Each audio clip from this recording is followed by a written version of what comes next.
another episode of Let's Eat Orlando. I am Amy Drew Thompson from the Orlando Sentinel and other places before that. And my co-host here is... It's Biggie from Deli Fresh Threads. How's everyone doing today? Amy, Amy Drew, what are we talking about today? Today, we're going to talk a little bit about sushi. Okay. Not in general, but Seito, which is, a million people's favorites in Baldwin Park. And I had not been there in quite some time because, as we discussed, I don't get to go back to a lot of the places I like that often because I'm like a shark. I can't stop swimming. I got to keep moving.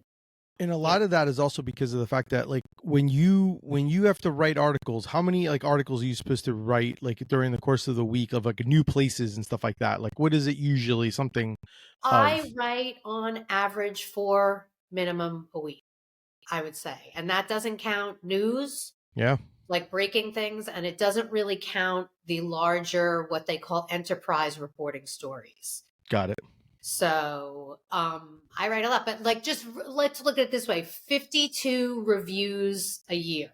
That's just reviews. That doesn't count anything else I do. That's one every week of the year. 52 calendar columns with a couple of exceptions, when they do the Spooky Awards or the Twinkly Awards or Matt Palm's theater preview, like everybody else gets a break when I do the foodies. But for the most part, a calendar column every week. It's a lot of stuff. This is really boring. You better edit this. No, it's not boring. I think people need to understand this, though, because that means it's 52 of those that you're doing plus anything new that are topic wise, because that's one's review. And then one's also, if there's a theme or, a holiday or something like that. The cooking section every week is on Thursday. It always has 2 pieces by me. One would be like the centerpiece, which could be a bigger recipe story. It could be about, one Chilean food or empanadas or, any grilled cheese. I don't know. It could be about anything. Yeah. Peanut butter and jelly. It could be about any topic like that. Really, it could be something that's tied into the news. It could be something that's tied into a food holiday or the season. It could be, an Easter recipe or a Hanukkah recipe, or it could be anything. But there is one plus a review. That's 2 of my stories a week. Then there's always a calendar column on Friday, and then there's other stuff during the week too. So, and we'll go back so that way I can circle back to lead you back. You were talking about Seito Sushi and that you got to go there, and it's not one of those things you get to go back to often, back to a restaurant, some of the restaurants after you've eaten there, since you got to always eat somewhere new. Well, the funny thing about it is that I had a friend coming to town, and he wanted to have lunch, and he was going to have his daughter with him and her boyfriend. But they had a thing to do. They were flying in, they were flying out. I love how you don't want to name drop, and I'm not going to, but I love how you don't want to name drop who these people are. Well, but I did in fine. the story. I did in the story because it's really not about them. I understand that, but I think it's still pretty cool, and I think occasionally you may need to name drop on there. Especially if it's been written in a paper and our listeners are listening. I think they want to kind of know who you're having lunch with. Yeah, but by the time this airs, it will happen. It will, so, correct. This was the day that Phil Rosenthal from Somebody Feed Phil, he came back to town to do a book signing that everybody is now aware of because 600 people showed up. Let's try this. But he had to be there by a certain time. He was staying where he was staying. He had X amount of time. He said, we have to have lunch. So I said, okay, we'll have lunch. And then I was like, this will be easy. It'll be lunch. And then I realized that he wanted to have lunch late. And like every place that was convenient to where it needed to be convenient, close to where he was going. There was a lot of requirements. And while I was sitting here tossing it around, I was like, wait, that place is close. That place is, wait a minute. Didn't I just read that Seito opened back up for lunch? They'd be perfect. That's only like maybe 10, 15 minutes from where he's going to need to be. Let me see. And so it worked out, and we went to lunch at Seito. And of course, I told them that we were coming because he was on a time constraint. He had a very specific amount of time to eat. So, and they were wonderful, of course, but it just made me think, no, they had only just reopened for lunch. They hadn't been open for lunch since before the pandemic. And I hadn't written about Seito, even though, Good Salt's been in the news and different. I hadn't personally written about Seito. pretty much in my entire time at the Sentinel.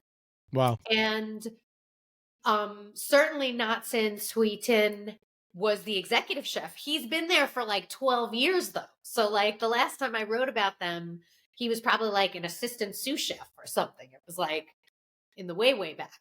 But the point was that the lunch was incredible. And it made me think I should come back for dinner when, so I can just hang out, chill, and taste some of the dinner food.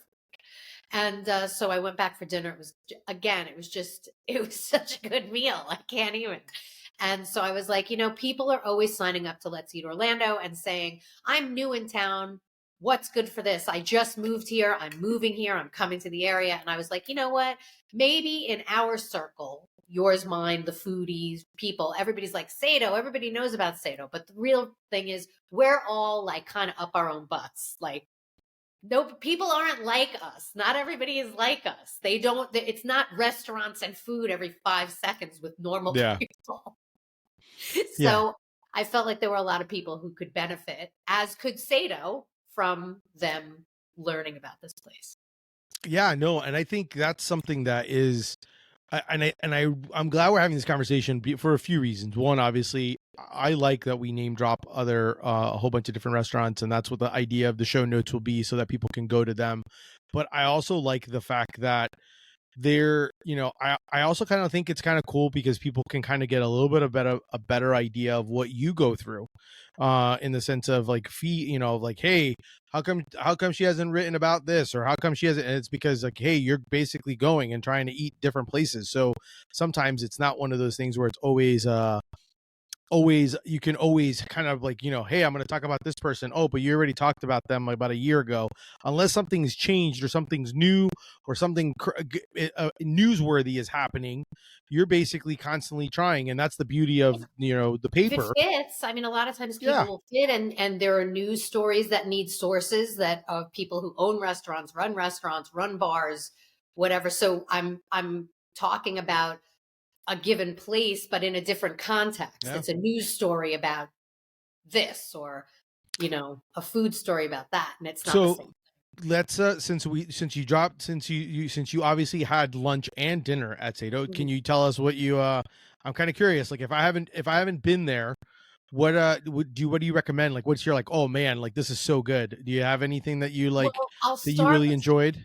Yeah. I'll start with something that's been there for a while, but I had the pleasure of just looking at it. It's called Korean chirashi, which is like, I guess it was inspired, it's a raw fish and salad that they, toss with a nice dressing.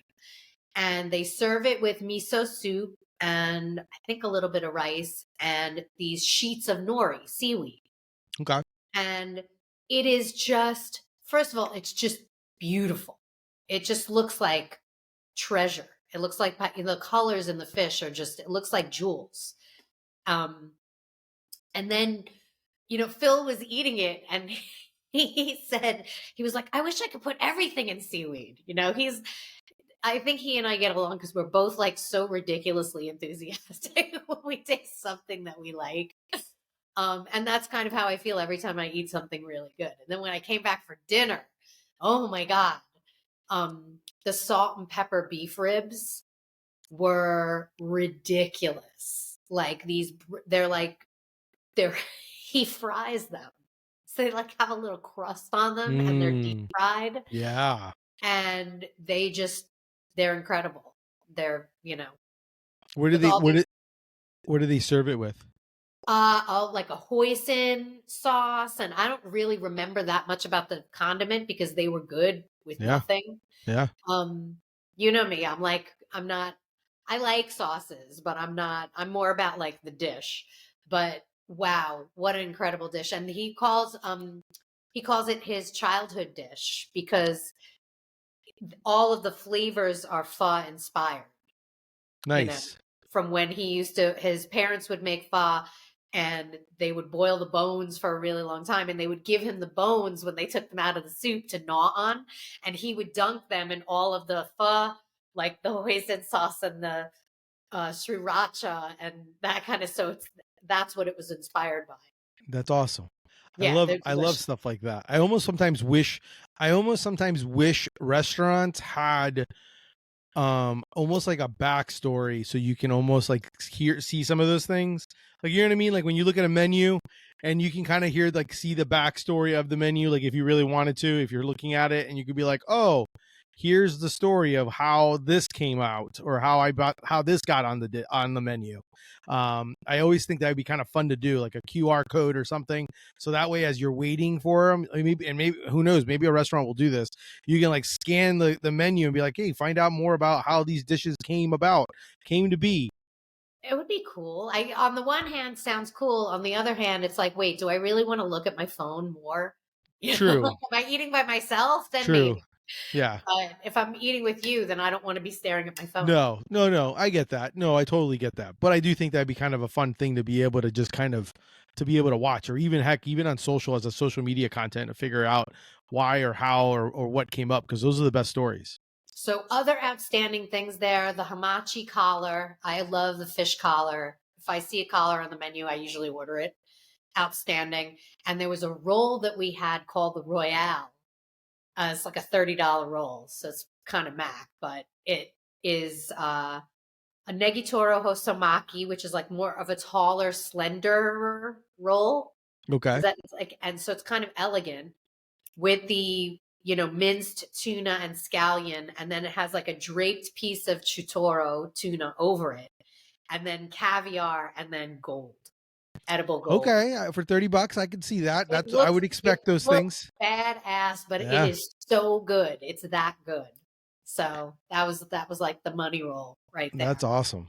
That's awesome. So, would you say that go to Seito? Would you say would be something for like if you're celebration, or even like for lunch? It's just good to go for lunch. If Yes, and yes, and Yeah, yes. yeah, Just, that's and what I thought. you don't Just good have to food. go there. It's not like everything there is, a $30 roll. You don't have Correct. to go there. And they have lunch specials where you can actually get that collar as a lunchbox special. I can't remember what's in it, but that's available at lunch, which is like super decadent for lunch. I would go for the tossed chirashi, but it was just a fabulous experience. But moreover, what I would want to talk to, and Yeah, this is something I feel like you relate to, because people are like, but I know about that already. yeah, Like, and you're a businessman. yeah, So I know you appreciate your regular customers very, very much, but don't you want new ones? yeah. I think there's like a so it's funny because I started thinking about this because sometimes you need, yes, I would think if I had to say, like, hey, we're like, I want to sell this many shirts, and how, like, I don't know, we'll use a basic example. If I had 5 shirts, if I wanted to sell 5 shirts to either 5 different people or one to one super fan, I definitely would want, obviously I would like some regulars to buy more new product or continue buying product, but I also want new people to come in and see me. So you obviously want a mix of your regulars, but then you also want those new people, because those new people, usually what happens is those new people are the ones that talk. A lot of times people won't go to like the place that they usually go to and then just rant it. I mean, I do, but they don't usually rant and rave about, oh, I went to so and so place. You know what I mean? Like, and had this. They don't usually do that. And unless you're a foodie and you're posting where you're eating all the time. So yeah, I definitely want the new customer to come. I think, and especially since they say it takes, like, it's the power of 7. They say sometimes that someone needs to see something 7 times or hear something 7 times before they actually will either think about trying it or trying it, unless you obviously, or unless someone else is kind of influencing them and telling them, hey, this is great, you should definitely do this. And they'd be like, oh, okay, yeah, I will do this. I used to work for a magazine for the nightclub industry. And I remember one of the club owners that I interviewed said he calls it the rule. There's another rule. He called it the rule of 10, which Okay. is one person comes into your establishment. They're telling 10 people about it. So you better make sure they had a good time, because otherwise 10 people are going to hear that same complaint, so you want to make sure. And I so you get somebody who comes and buys a hat or a shirt, loves the packaging, loves the product. yep. They're going to tell 10 people, hey, and then they'll also wear your shirt, which is also nice, or whoever That they bought it for is going to wear the, your shirt. that is definitely the key. The other part though is, and I will say, and I'd be very curious if you ever have restaurants talk to you about this, like you could have, like, it's amazing how there's that. It's very easy. The switch turns on very quickly. You have a bad experience, too long of a wait, regardless of what it is. Oh, Very people are quick, brutal online. very quick to go and, like, and destroy. But you have an amazing time. Have like, wow, like, I every time I come here, it's amazing, and no one says anything. Yeah, It's like no, the people, weirdest thing. yeah. And it's so hard because they even say that sometimes, and I forget the statistical number of it is, but for every negative, you almost need like 2 to 3 times more positive to, like, it's almost like the negative always circumvents and it makes it. So yeah, I mean, I definitely would always rather have the new customer, the customer that always is ranting and raving. I mean, I can talk till I'm blue in the face telling my customers, hey, post pictures of you wearing the shirt or you doing this. And if and majority of the time they probably won't. They won't do it. Which is the crazy part about it. Same thing when you're having an amazing meal. You want someone to take a picture of it and show it off and tag them and be like, hey, look at this amazing place I ate at. Check it out. It's a walking advertisement. You know what I mean? Like in the case of the posting, yes. I remember one time I was wearing my Biggie bread cap. It was like 6 in the morning. I was like the first appointment at the car, at the mechanics to Yeah. get just like an oil change and everything. It was still dark out. And the guy who was my service manager, not into sandwiches. I mean, probably everybody's into sandwiches, but he is a hat guy. He loves ball caps. And he was like, where'd you get that hat? And I told him all about you. And by the time my car was done, he was like, dude, I ordered 2 of them. I got one for me and one for my nephew. Yeah. So it was just me wearing the hat. He wasn't even, he just liked the look of it. He had no idea what the logo was. He Yep. just liked it, wanted Yep. it. No, and I think it's so important, and I think all those things play factors. And when you, especially like for restaurants, everything from the ambiance that you're going into, how it looks. I mean, there's a lot of things that you're dealing with. I don't even know how like chefs and restaurateurs like deal with that because they got to have their finger on the pulse on everything. Was there trash outside my place? Was it the inside of it when you go in? You know what I mean? Like everything, It's so hard. I wish everything. people would, don't get me wrong. I think that people need to run their business very well. I don't want to make it, but like people are really like, I do feel like that, it's like you said, the hate gets more, Always. it gets more fuel, than Yeah. than the love. I think, and that's always the difficult part is when you deal with that as a restaurant. And I also think the other part of it is, and we've talked about it on previous episodes when you brought up the whole idea of Hall of Fame, like sometimes you don't want to get overlooked either in the sense that you've been like in the Foodie Awards where you're like, hey, this place has been open forever and they've always been good. But then you tend to you sometimes kind of forget about them because there's so many new places always opening up and everything else. So it's always difficult.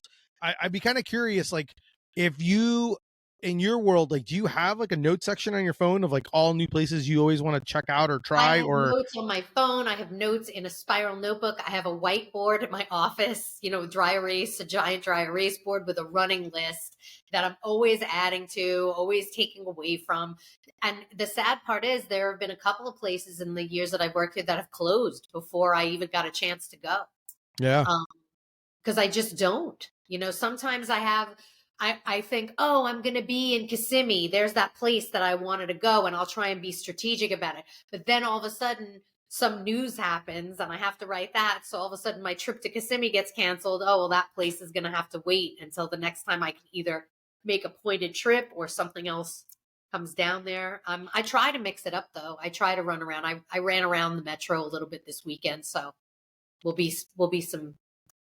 all around. Do you ever go the route of saying I'm gonna do I'm gonna spend the day at this one place and eat at like 3 places, like in one like a different part of town or something I like that, or in kind of Orlando? did that this weekend. I hit 2 places in one part of town and then one place in another. Um, Okay. one of them was a bust. It happens. You know, it happens. Actually, When maybe you set that up. No, I want to. I kind of. I'm kind of curious about this, and No, you because don't. people are And gonna be we're like, "What was the bust? What was the bust?" no. There's no. We won't talk about the busts. But my Yeah, question is this: it when wasn't the terrible or anything. I just wouldn't go out yeah. of my way to Okay, rep. so then that's the thing. Like, there's obviously you have a land of demarcation of like, okay, where of like, okay, newsworthy for me to write about, and then or maybe not, and it's better for me not to write, or heck, even just you eating in general. Forget about the fact of would I recommend to a friend or not recommend to a friend? Because I mean, obviously you have more power than you have more influence than some, but in my case, like same thing. Like if I've eaten at a I have bad a big place, megaphone. It's not even as big as other correct. people, as some other people's, but I have, I Yeah, do, I only want to use that for good. as you should. Yeah, I and I'm the only, same way. I don't usually tend to tell people places I don't like to eat at. I'd rather tell you places that we want to eat at, which is kind of exactly. what our show is going to be about most of the time. We're never Plenty of going to people we'll love never the talk places about the that bad places. yeah, plenty of people like the places that I may not have cared for that much, Yeah. you know. Um, and they'll keep going and they'll keep telling their friends, you Yeah, know. no, I totally agree with that. Do you think that I'm trying to think of like when you're trying to figure out all the places that you're going to and doing. I mean, I just think after a while, like you're also got to be sometimes there's got to be times where like I'm not in the mood to eat this. Oh I want God, to eat something else. I don't know. I Or have moments where I'm like, do I even have to eat? oh Like, yeah, that's the other part. I get food fatigue, believe it or not. It passes relatively quickly because I like to eat. But yeah, there are Yeah. some weeks where I'm just like, I just want to go make a shake, like a protein shake or I mean, something. and sometimes that's how you probably start your day. Be like, I'm going to start with this because I'm going to go be eating, or I'm going to have to eat something Oh, later on. yes. I recently started just a few months ago with a calorie app that I track now more than I did in recent. And yes, I 100% plan Yeah. my You kind of day. have to. I mean, I can only imagine with as much eating out now. And with that being said, I'm kind of curious because of the fact that you eat out so much. Does a lot of times those foods that you have, like obviously you're eating and you're taking pictures and you're doing things like that, do some of those then become leftovers that you then later on eat for Yeah, dinor or something like sure. that? I Because don't you're believe like, in food there's just so waste. much food, right? 100%. Yeah. I take my leftovers home. There's no way I'm not going to leave, because I try to watch that I don't eat too much Yeah. in one sitting. And people love their portions here. I laugh because at the Italian sandwich place, right? Hmm. In Italy, those sandwiches usually just have like a slice or two of prosciutto or something in them. But the couple who started it knew enough that they were like, Americans are going to want something bigger than that. We're not going to make it crazy because we want to keep it in the realm of what these sandwiches are, but they stuff the sandwiches with enough that it's still not humongous, but the sandwiches are all like $7, $8 with fresh baked bread and the meat sliced to order. And so unless you're somebody who just refuses to have a lunch that isn't 1,000 calories, Yeah. which don't forget, these sandwiches are still stuffed with cream and cheese and meat. Like there's a lot of Where's calories. the sandwich? You didn't give us the name. What's the Oh, well, name of because the? we talked about it already. Ispirazione. We actually have not. We talked about it maybe briefly, but Oh, I for thought at we talked least about it. for no for this we've talked about it Oh, enough maybe offline. oh, okay. But yes. So Yes. this This Italian place is in restaurant Ocoee, and they in make Ocoee. Italian sandwiches with tigelle, which is it's also called crescentine. It's a round bread, depending on where in Italy you're from. Both names are the same. They call it tigelle. They bake it right there. They're these beautiful little round breads, almost like pita-esque, Okay. because you slice it, it's pretty thin. You slice it and then you stuff it. And it's thin, it's a little crispy on the outside, a little chewy on the inside. It's not a lot of bread. And then they put the fillings in, which is sliced meats, burrata, different cheeses. They make house-made creams, little arugula, little sun-dried tomato, depending. Beautiful, beautiful sandwiches. Beautiful sandwiches. That sounds delicious. It also sounds like it's, like you said, not so much where you're like stuffed. It's like hits the You spot. could get two of them, but they Yeah. also have dessert. You might want to have Yeah. some, Share the wealth. Yeah. they make the cannoli, they make the tiramisu, which was great, by the way, really, really nice. And a big serving. Like it's definitely something that you should share. If you're going to get it, or don't eat it all at once and take some home. Out of curiosity, what sandwich did you get? What was the meats in your sandwich? I tasted 3. Okay. And I can't remember off the top of my head. Is there one that you would, like, if I were to say, hey, I'm going there, what would you say? Like, go have, is there one you'd be like, Biggie, you'd enjoy this? I love the pistachio cream. So anything that has that in it would be great. But really, it's all a different variation of like kind of the same things. They have ones with no meat and just cheese. And, they have, I don't know, there's probably like 12, 15 that are, they've pre-designed for you. Yeah. And you can just pick them and they're delicious. And it's funny because you could get 2, I guess, if you wanted to, and it would be like $14, which is, there's sandwiches that cost more than that for one. Yeah. And then you could try them. They're because they're smaller and delicate. When I say they fit like this, you're not going to want to cut them. So if you're going to share them with people that you don't mind passing. Share bites with. Yes. Yeah, exactly. Gotcha. Exactly. Gotcha. No, I love that. They're really good, and they don't have French fries. No, they don't have potato chips. It's a very European, Italian style. They serve it the way they love it in Italy. So, is there a side at all? Like, could I get like a pasta salad or a salad? They have with it, like that you can get that are larger, which I think is cool, where you can kind of mix and match. Because basically everything, a good portion of the stuff that they're putting in there, it's almost like antipasti. Yeah. Like people, charcuterie board. And then you get your Italian grandpa and he's like, charcuterie, he's like, what? It's salami and olives. Yeah. He's like, we're putting that in this bread is what we're doing for you. So it's not like that. Eat the sandwiches. The bread is just excellent. And they also do a sweet version too, where you can get, like fresh strawberry preserves that they make in there, that sounds things good. like that. So you can do that. And that's also very traditional. They do that as well in Italy. Are they obviously like, is it served like the bread warm, or is it everything kind of cold, just like the meats are sliced? Is warm when you get it or when they get it, but it's very thin bread. Yeah. So it gets cool fast, but it's very, very fresh. Nice. It's not going to be cold. It's fresh. They're making it right there. It doesn't take very long to bake these things. They're little. Yeah. In fact, I watched a bunch of grandmas make them. After I learned about them, I watched some videos, of grandmas in Italy. They have like a stovetop version. I was like, oh, I want one of those. It's like kind of this metal press that you can put on your stove, and the heat goes up into the metal press, and you can make them right on the stovetop, like 6 at once, 5 or 6 at once. Boom. And then you spread like lardo in there, garlic, Parmesan. That's how they eat it there. Oh, that's exactly how I would want to eat it. I could piece definitely, of cheese. Yeah, that's all I would eat. I don't even know if I'd put, I'd just be like, just give me the bread with all that stuff on it. Yeah, exactly. Yeah. That's awesome. So go there, check that out. Sandwiches, you have to go. I will give it a try. I will also, if you have not, obviously, like we talked about Seito's, make sure you definitely go check them out. You will definitely see all these in the show notes, all the different places that we talked about on all our episodes, and definitely make sure to subscribe. Make sure to tell your friends. Definitely give us some feedback. We can take it.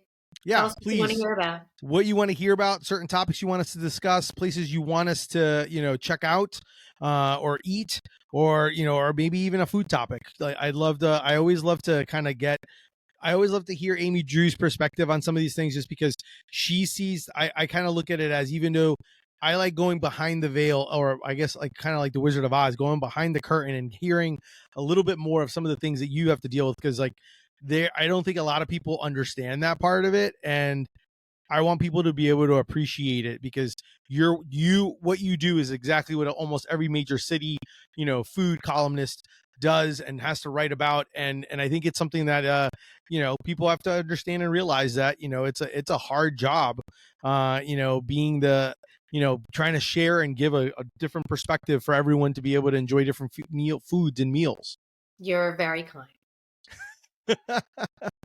Well, that's our show. Amy, Drew, always a pleasure. And You're my definitely. favorite. Next time I want to talk about maybe condiments or something. Okay. I want to get Biggie's take on, sandwich I philosophies. want to talk about. Hey, I'm all about talking sandwich philosophy. I'm also interested in. I would be interested in talking about different areas of food construction or weird food combos. I have a What? friend that. I have a friend of mine who does like a Instagram reels, and we'll talk about it. I'll send you some so we can kind of chat, because some of the interesting flavor profiles that she does, because for her listeners send her, or her followers send her stuff, and I'm always intrigued by, like, what do you think matches and doesn't match. So we should definitely talk about that as well.